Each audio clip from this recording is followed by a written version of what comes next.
몇 주 전에 차를 타고 가는데 부산 극동방송으로부터 한 분이 전화를 제게 했습니다. 이분은 정말 사역을 열심히 만드는 분이어서, 그래서 그분의 전화를 받으면 무엇인가 부담되는 일을 해야 한다는 뜻이기 때문에 그래서 받지 말아야겠다라고 생각하다가, 또 제가 이 마음이 어려서 다른 사람의 전화나 문자를 잘 못 씹습니다. 그래서 그런 것도 있지만, 그러나 또 정말 주님의 일을 열심히 하는 그런 사람을 힘 빠지게 해서는 안 된다라고 하는 거룩한 부담이 생겨서 그래서 전화를 받았습니다. 그랬더니 역시 그분은요, 아주 익사이팅하게 이번 성령 강림 주일에 부산 지역 목사님들이 요즘 유행하는 온라인 영상 합창을 만들어서 각 교회와 성도들을 격려하려고 한다고 하면서, 그러면서 저한테도 참여를 해야 한다라고 이야기하셨어요. 사실 저는 지금 이미 갖고 있는 부담이나 스트레스도 너무 많기 때문에 거기다 또 하나를 얻는다는 것은 너무나 힘들 것 같아서, 그래서 안 하겠다고 거절을 하려고 했는데, 그런데 그분이 저의 약점을, 사실 정확히 말하면 모든 목사님들의 약점을 정확하게 찌르고 들어왔어요. 그게 뭐냐면, 목사님, 이 영상을 만들어 가지고 부산 지역 모든 교회의 성도들한테 다 보여줄 건데, 그런데 거기에 목사님만 빠지면 그러면 호산나 교인들이 얼마나 실망을 하겠냐는 거예요. 우리 목사님 어디 계시는가? 그러면서 얼마나 실망하겠는가? 그 얘기에 제가 그냥 하겠습니다 라고 했습니다. 결국은 그날부터 스트레스를 받기 시작한 거예요. 정말 그런 스트레스 가운데 그렇게 만드는 것이 바로 지난 성령 강림 주일에 여러분께 보여드렸던 성령이 오셨네라는 온라인 영상 합창이었습니다. 여러분이 보실 때는 별것이 아닌지 모르겠지만, 정말 그 한 소절 부르려고요, 제가 얼마나 많은 시간들 스트레스를 받았는지 말이죠. 연습을 했다는 건 아니에요. 연습한다고 잘한다는 것이 아닌 걸 알기 때문에 연습은 거의 안 했지만 그냥 계속 속으로 걸어가면서도, 화장실에 앉아서도 하여간 계속 24시간 동안 그 찬양을 속으로 부르면서, 그러면서 스트레스를 받고 또 받고 그랬다, 그런 것이죠. 자, 부담은 많았지만 결과적으로는 좋았던 것 같습니다. 특히 우리 교인들이 그 목사님들 가운데 제가 제일 잘한 것 같다고 그렇게 편파적으로 말씀해 주셔서, 그래서 민망하면서도 대단히 행복했습니다. 자, 그런데 며칠 뒤에 이 일을 통해서 주님께 주신 보너스가 있음을 발견했어요. 그건 바로 뭐냐? 성령이 오셨네라는 찬양을 그 며칠 동안 계속 묵상한 것이 얼마나 귀한 것이었는지, 바로 그것을 깨달은 것입니다. 우리 주님은 때때로 이렇게 좀 치사한 방법을 쓰실 때가 있어요. 제가 그냥은 찬양을 안 하니까, 그러니까 이런 방법을 써가지고 저로 하여금 그렇게 열심히 찬양을 하게 만들어서, 그래서 정말 그 은혜를 깨닫게 하는 아주 치사한 방법을 쓰신 것이죠. 그것도 다른 찬양이 아니라 성령이 오셨네를, 그것도 다른 때가 아니라 성령 강림주일 즈음에 말이죠. 여러분, 성령을 받는다는 것, 이것은 우리 그리스도인들에게 있어서는 너무나 중요한 것입니다. 그러니까 신앙생활 하면서 이 성령을 받는 것은요, 아무리 강조해도 지나치지 않다, 그런 이야기예요. 그런데 우리 교회가 속한 예장합신, 저희 교회 교단이 예장합신인 건 알고 계시죠? 예수교 장로회 합신총회입니다. 예장합신은요, 개혁주의 신학에 그 근본을 두고 있어요. 개혁주의 신학. 그러다 보니까 언뜻 볼 때는요, 성령님에 대해서 그렇게 많이 강조하지 않는 것 같습니다. 성령님을 강조하지 않는 정도가 아니라 오히려 잘못된 성령 사역에 대한 경고 혹은 경계하는 것을 굉장히 많이 하는, 거기에 열심인 것 같은 그런 것이 바로 우리 교단이죠. 자, 이런 면에서 우리 교단은요, 은사주의 교회, 즉 카리스메틱 철치라고 하는, 이런 성령의 은사를 강조하는 그런 은사주의 교회들하고는 거리를 두고 있어요.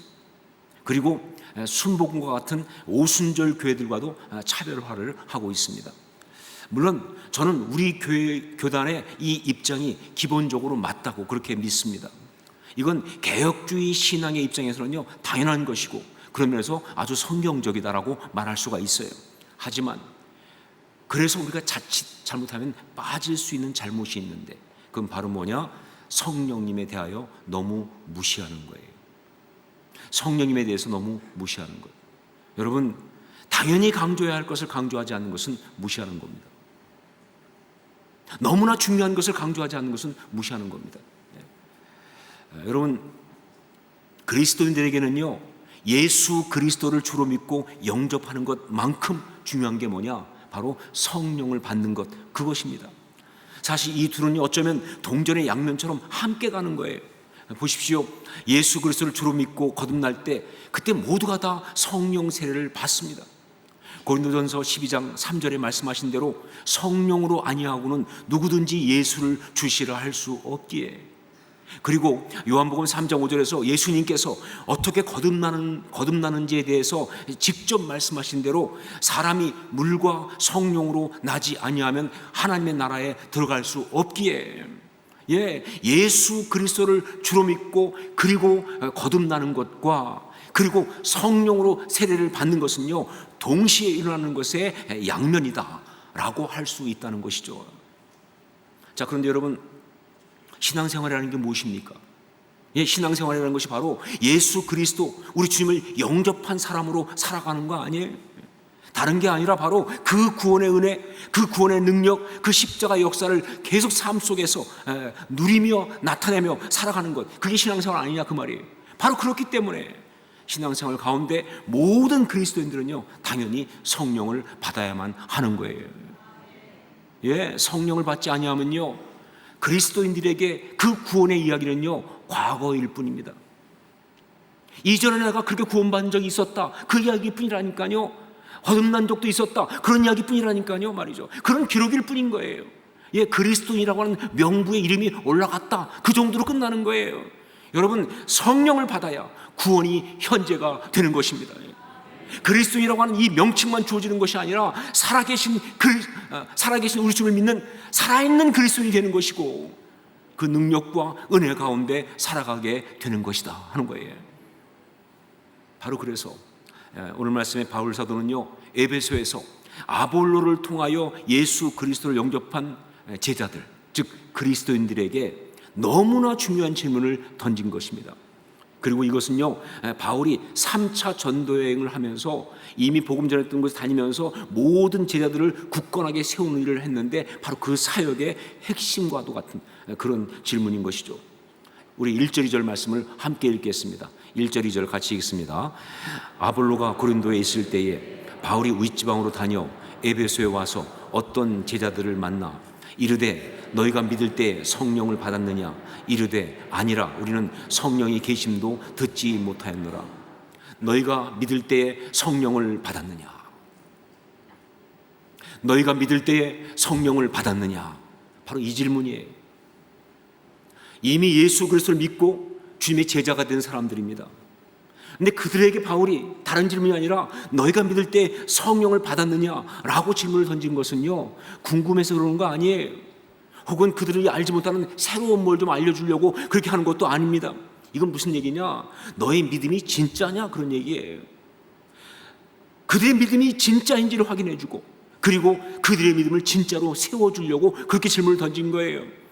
너희 믿는 믿음이 진짜였느냐? 너희가 진짜 믿느냐? 너희가 소위 제자라고 하는데, 예수를 믿는다고 하는데, 그분이 하나님의 아들 메시아 구원자라고 그렇게 고백했다고 하는데 그것이 진짜냐? 넌 정말 그렇게 믿느냐? 내 신앙이 진짜냐? 그걸 묻는 거예요. 그러므로 이 바울의 이 질문은요, 그때 에베소에서 그 상황에서 한 번만 사용될 그런 질문이 아닙니다. 오고 오는 세대 속에서, 모든 교회 속에서 예수를 믿는다는 모든 사람들에게 계속 물어져야 될 그런 질문이에요. 내 믿음이 진짜냐 말이죠. 내가 믿는 것이 진짜로 믿는 것이냐, 그런 것이죠. 솔직히 이렇게 묻는 것이요, 좀 당황스러울 수 있습니다. 이 질문을 받는 사람한테 어쩌면 상처가 될 수 있어요. 왜냐하면요, 그의 신앙의 진위를 가리겠다는 거니까. 그러니까 상처가 될 수 있겠지요. 하지만 저는요, 이렇게 묻고 있는 이 바울의 이 모습이 너무나 통쾌합니다. 왜냐하면요, 저는 목사로서 이 사실을 묻고 싶을 때가 너무나 많기 때문에 그렇습니다. 이 시대의 한국교회, 정말 명목상 그리스도인들이 너무나 많습니다. 명목상 그리스도인. 제가 볼 때 이 한국교회 가장 큰 문제는요, 이단이 판치는 게 아니에요. 바로 명목상 그리스도인이 너무 많다는 게 그게 문제입니다. 믿는다고 하는데 근데 뭘 믿는지 말이죠. 그리스도인이라고 하는데 근데 진짜인지 정말 제대로 된 것인지 사이비 신앙 같은 그런 신앙이 너무 많은 거예요. 물론 신앙은 다 그렇게 시작들을 합니다. 뭐 처음부터 극적으로 막 확실하게 믿음을 가지고 신앙생활하는 사람 몇 명 없어요. 그런 사람들이 다 간증하는 거죠. 대부분의 사람들은 그렇지 않아요. 그러니까 신앙이 연약한 사람들은요, 당연히 우리가 기다려줘야 합니다. 마치 아이가 어릴 때 자라기를 기다려주는 것처럼 기다려줘야 되는 거예요. 자, 그런데 문제는 뭐냐? 계속 그렇게 연약한 신앙, 계속 그렇게 명목적인 그리스도인의 명목상 그리스도의 자리에 머물러 있을 때가 문제예요. 자라질 않고 계속 그 자리에 있다고 한다면 이거 문제되는 거 아니냐 그 말이에요. 그렇죠? 예. 그러면서 더 문제가 뭐냐? 스스로 이게 신앙생활이지 뭐, 이게 믿는 거지 뭐, 그렇게 자기를 속이면서 그냥 자리를 잡아버리는 거예요. 이것이 정말 진짜 문제죠. 여러분, 바로 이런 신앙인이 너무 많다는 것이 이 시대 한국교회의 문제고요. 바로 그러한 우리 한국교회 민낯이 이번 코로나19로 그대로 드러난 거 아닙니까? 그러므로 바울의 이 질문은요, 다른 데 갈 거 없어요. 지금 이 자리 여기 앉아있는 우리 모두에게도 당연히 물어져야 되는 거예요. 여러분 믿을 때 성령을 받았습니까? 너희가 믿을 때 성령을 받았느냐? 이 질문은요, 과거형으로 되어 있지만 과거를 묻는 게 아니에요. 그런 경험이 있었느냐? 그거 묻는 게 아니에요. 이것은요, 현재를 묻는 것입니다. 지금 내 신앙이 제대로 된 신앙이냐? 그걸 묻는 거예요. 내 신앙이 진짜냐? 그걸 묻는 거예요.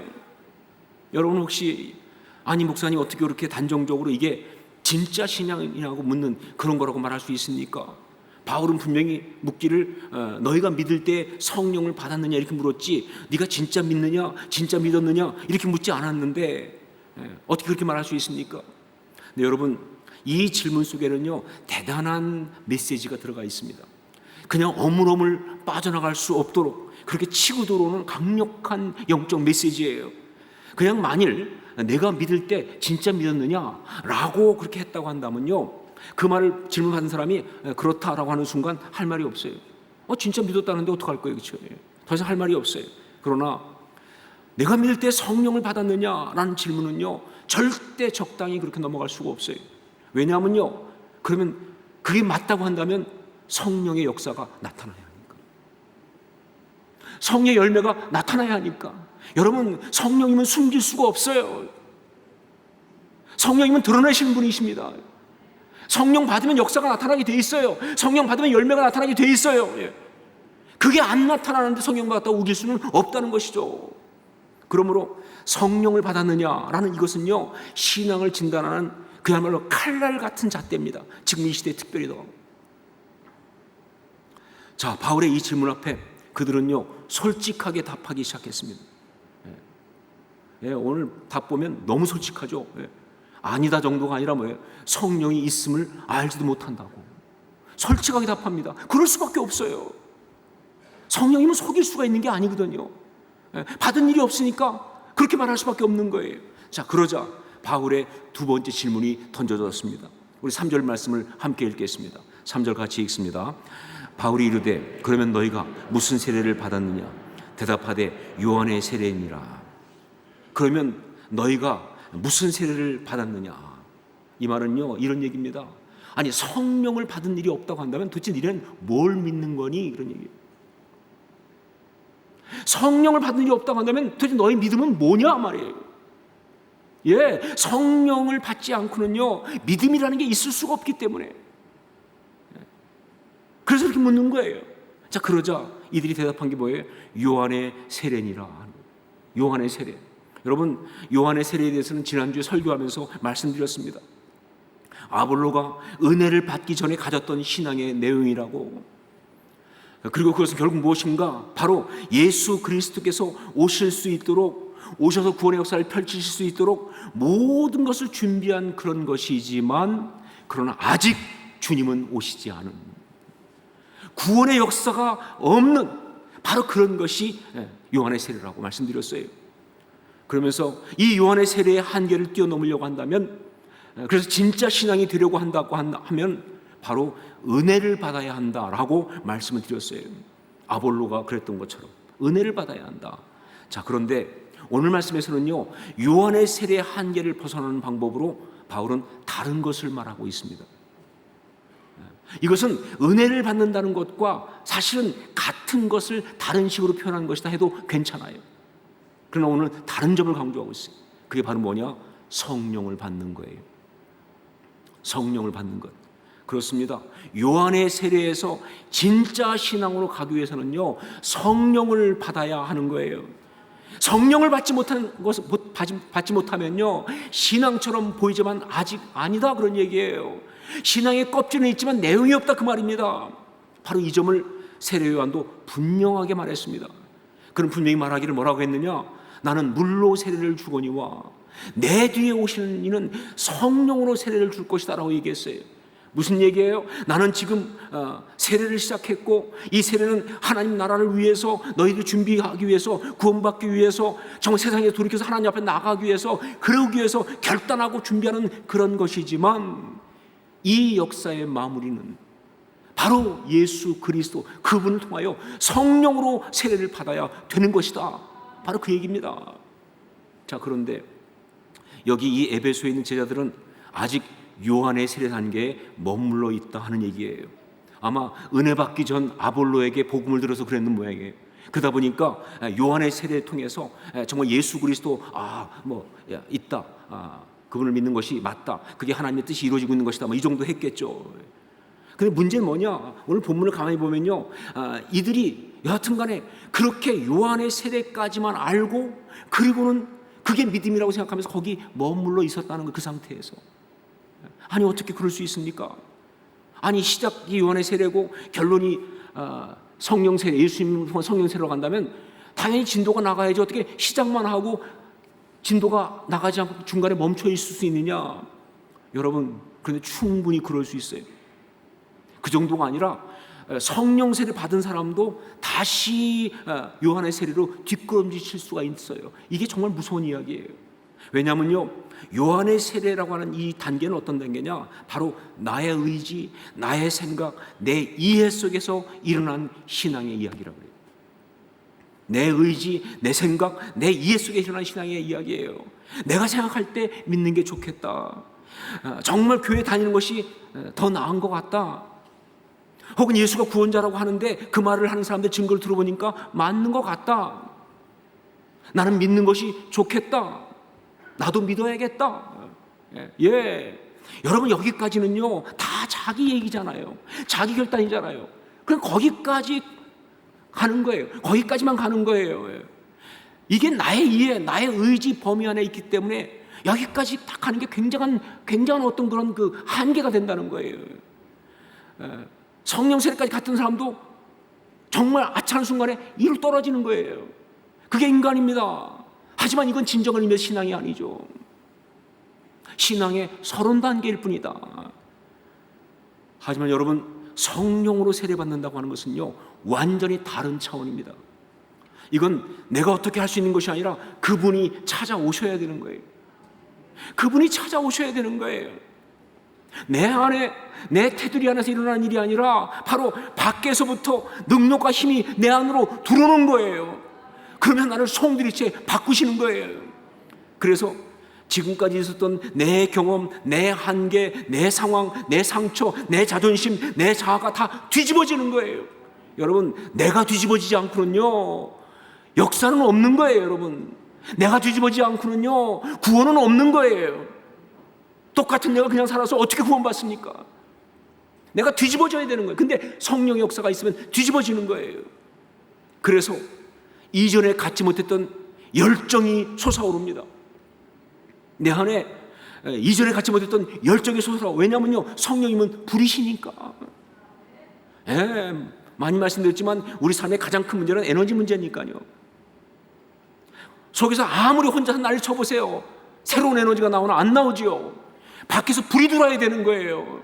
그 뜨거움이 들어오는 거예요. 그리고 그러면서 이전에 알지 못했던 새로운 언어를 말하기 시작합니다. 내가 이전에 알지 못했던 새로운 언어를 말하기 시작하는 거예요. 이건 제가 방언의 은사를 말하는 게 아닙니다. 아, 방언을 하는구나, 그거 아니에요.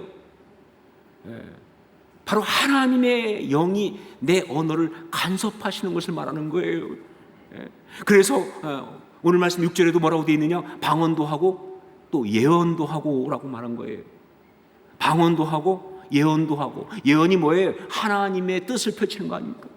예, 정말 놀랍게도 말이죠, 성령을 받으면요, 사람들이 자기한테 없는 새로운 말을 시작해요. 그 사람한테는 그런 일이 없었어요. 그 사람 속에 늘 나오던 말은 뭐냐면 절망하는 거, 실망하는 거, 낙심하는 거, 미워하는 거, 정죄하는 것밖에 없었는데 갑자기 여기서 새로운 언어가 나오는 거예요. 소망을 노래합니다. 축복합니다. 용서합니다. 아름다움을 꿈을 꾸기 시작하는 거예요. 그 사람에게 있을 수 없는 언어가 나오는 거예요. 전 여러분에게도 그럴 수 있기를 주의 이름으로 축원합니다. 그래야 새 사람이죠. 그래야 그 사람이 새 사람이죠. 아니, 똑같은 옛날 말 계속하고 있는데 어떻게 새 사람이에요? 그게 새로운 언어를 말한다는 것이죠. 새로운 언어를. 여기까지 가야 그게 진짜 믿는 것입니다. 그걸 일컬어서 믿고 변화되었다라고 말하는 거예요. 그게 진짜 그리스도인인 것입니다. 너희가 믿을 때에 성령을 받았느냐? 저는 바울의 이 질문을 여러분 모두에게 던지고 싶습니다. 당신은 성령을 받았습니까? 당신은 성령을 받았습니까? 당신은 성령을 받았습니까? 여러분, 혹시 여기에 대해서 절대로 아니라고 대답해서는 안 됩니다. 성령이 있음을 알지도 못했다고 했던 그들처럼 모르겠다고 해서도 절대로 안 돼요. 이 말씀드린 것처럼 이 질문은요, 부끄럽게 하려고 물은 것도 아니고요, 책망하거나 고발하려고 물은 것도 아니에요. 이것은 바로 성령을 너는 받아야 한다. 성령을 받아야 진짜 신앙이다. 성령을 받아야 네가 행복할 수 있다. 성령을 받아야 네가 산다. 바로 그것을 말씀하시는 거예요. 제가 미국에 있을 때 한번 어떤 그 원로 목사님하고 얘기하는데 굉장히 말씀을 재밌게 하시는 목사님이었어요. 그분이 그런 얘기 하더라고요. 이 목사한테 최고의 욕이 뭔 줄 알아? 딱 그런 거예요. 사실 이런 건 여러분에게 가르쳐드리면 안 되거든요. 여러분이 저한테 쓰면 안 되니까. 그런데 그분이 목사한테 최고의 욕이 뭔 줄 알아? 그들이 하는 말이 뭐냐면 성령 없이 설교해라, 그거래요. 성령 받지 못한 채 설교하라, 그게 최고의 욕이라는 거예요. 근데 제가 들을 때 진짜 전적으로 동감했어요. 여러분, 그게 무슨 욕이냐 할지 모르겠지만 해보시면 압니다. 정말 성령 없이 설교한다는 게 얼마나 힘들고 죽을 맛인지, 이게 그런 것 같은 고통이 없어요. 그런 것 같은 정말 비참함이 없는 거예요. 자, 그런데 이런 맥락에서 저는 오늘 이 시간 성도들에게 가장 큰 욕이 무엇인지를 말씀드리려고 그래요. 저만 당할 수는 없죠. 성도들한테 가장 큰 욕이 무엇인가? 그것은 성령 받지 못한 채 신앙생활 해라, 그겁니다. 성령 받지 못한 채 신앙생활 해라. 여러분, 정말 성령 받지 못한 채 신앙생활 하는 것은요, 그거 같은 저주가 없어요. 그거 같은 정말 힘든 고역이 없어요. 여러분, 성령 받지 못하고 찬양해 보세요. 얼마나 힘든지. 진짜 찬양하는 시간이 고통스럽지 않습니까?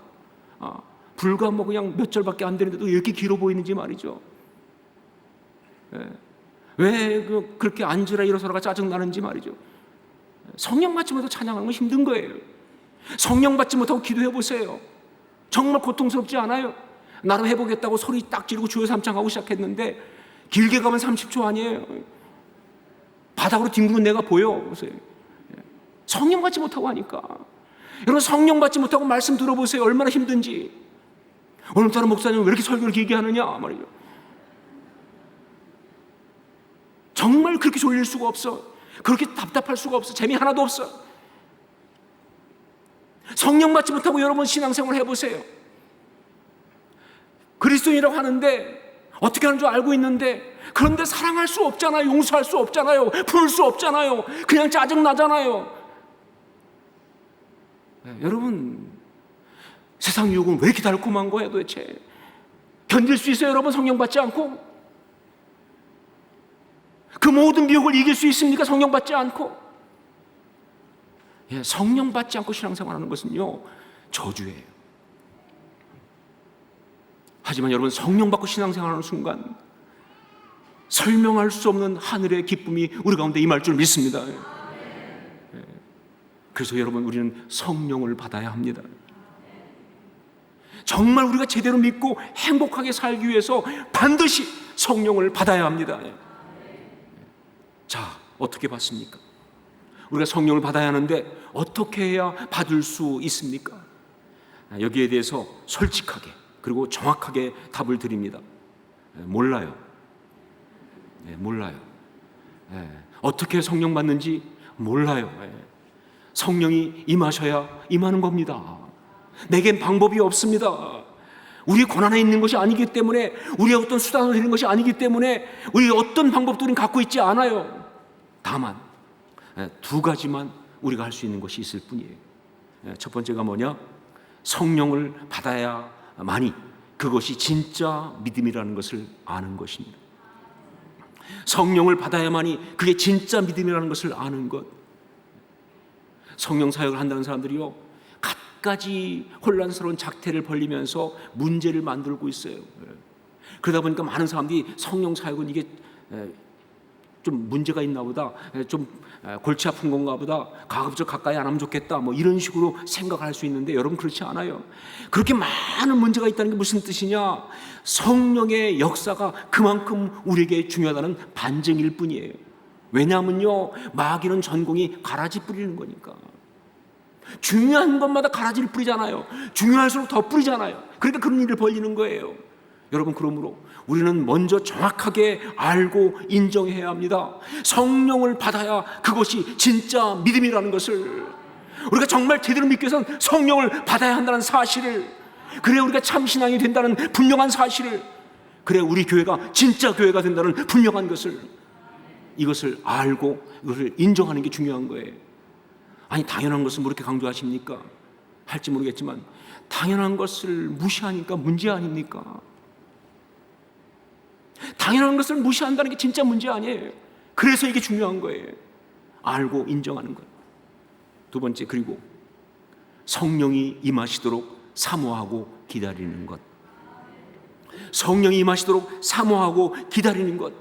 그분의 때에 그분의 방법으로 역사하시도록, 그분의 때에 그분의 방법으로 역사하시도록. 성경을 보니까 고넬료의 경우는요, 말씀을 듣다가 성령이 임하셨어요. 바울의 경우는요, 삶의 실패에서 거꾸로 져가지고 암담한 시간을 보내고 있을 때, 그때 찾아온 주님의 사람 아나니아를 통해서 성령을 받았습니다. 오늘 말씀의 제자들은요, 바울이 안수할 때 성령을 받았습니다. 마가의 다락방에 모여있던 사람들은요, 함께 막 기도하는 가운데 어느 순간 갑자기 강한 바람 같은 성령이 임하신 것입니다. 하지만 많은 성도들은요, 그렇게 특별한 어떤 체험이 아닌 그냥 예수를 믿고 신앙생활하는 가운데, 예배 가운데, 기도 가운데 어느 순간 성령께서 마음속에 들어와 자리를 잡으신 거예요. 언제라고 말할 수 없을 만큼 다양합니다. 자, 그런데 다 다르지만 그러나 공통적인 것이 하나 있어요. 뭐냐? 그들이 기다리고 사모하고 있었다라는 사실이에요. 그들이 다 성령님을 기다리고 사모하고 있었다는 그 사실입니다. 여러분, 성령님은요, 사모하지 않는 자에게 임하신 적이 없어요. 마귀는 아무 집이나 막 들어가지만 성령님은요, 사모하는 사람한테 임하는 거예요. 그러니까 이게 정말 우리한테 중요한 것입니다. 여러분, 그러니까 여러분 정말로 기도할 때 그냥 기도하지 마시고 성령님을 초청하세요. 성령님 오시옵소서. 찬양할 때 그냥 찬양하지 말고 성령님을 초청하세요. 성령님, 내가 찬양하는데 이 찬양 가운데 오시옵소서. 말씀을 들을 때 들으면서 성령님을 초청하세요. 성령님, 이 말씀 가운데 내게 임하시옵소서. 여러분, 사람과 모든 대화할 때도 성령 초청하세요. 성령 이 대화를 주장해 주시옵소서. 고난이 오면서 여러분 성령 초청하세요. 주님, 성령님 이 고난을 이길 수 있도록 역사하여 주시옵소서. 반드시 성령께서 임하실 줄로 믿습니다. 왜? 성령님은 그렇게 사모하고 기다리는 자에게 반드시 임하시니까 말이죠. 이렇게 인정하고 이렇게 사모하면 성령님은 분명히 당신의 시간에 당신의 방법으로 우리에게 임하실 줄로 믿습니다. 다시 말하지만 믿고 사모하고 기다리는 자에게 성령님은 반드시 임하기 때문에 바로 그런 성령님을 모시고 성령님을 경험하는 성령 받은 그리스도인 다 될 수 있기를 주의 이름으로 축원합니다. 기도하겠습니다.